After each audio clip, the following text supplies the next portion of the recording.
কিতাবুল ফিতানে আসছে ইমাম মাহদী আলাইহিস সালাম যখন আত্মপ্রকাশ করবেন তখন ইরাকের মোসেল শহর থেকে দাজ্জাল বাহিনীর বিশাল একটা দলে থাকবে ৭০,০০০।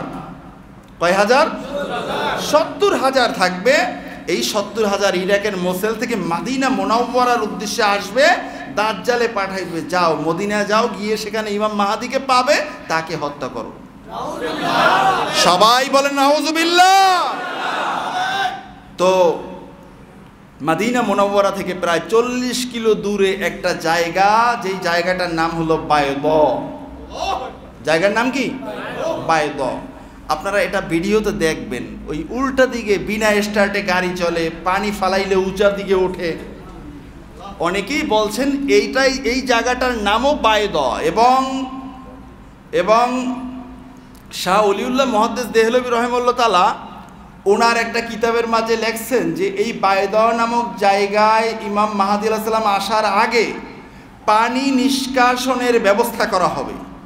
তো আমি নিজে চোখে দেখে আসছি, সরকারিভাবে অনেক উন্নতভাবে পানি নিষ্কাশনের ব্যবস্থা ওখানে কিন্তু করা হয়েছে এই কয়েক বছরের মাঝে।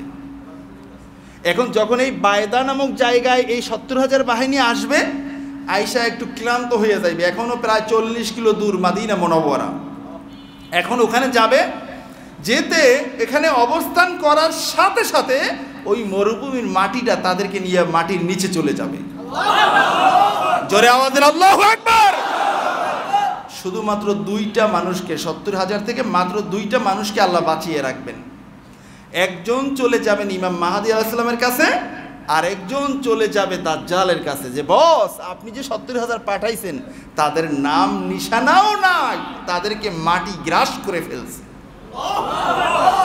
দাজ্জাল শুনে খুব চিন্তিত হয়ে যাবে, আর ইমাম মাহদী আলাইহিস সালামের কাছে গিয়ে বলবেন, হুজুর আপনাকে ক্ষতি করার জন্য, আপনাকে বিরক্ত করার জন্য দাজ্জাল ৭০,০০০ বাহিনী প্রেরণ করেছিল।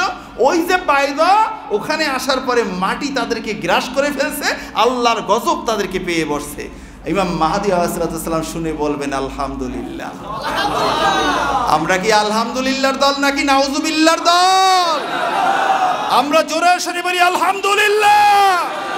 ও আমাদের রব, যেই সময় ইমাম মাহদী আলাইহিস সালাম এই খবর শুনে আপনার প্রশংসা করবে আলহামদুলিল্লাহ, ইমাম মাহদী আলাইহিস সালামের সেই জায়গায় আমাদেরকে উপস্থিত থেকে কানে সেই আলহামদুলিল্লাহ বাক্য শোনার তৌফিক দেন। আমরা চাই কি চাই না? জীবন কামিয়াব হয়ে যাবে তাহলে।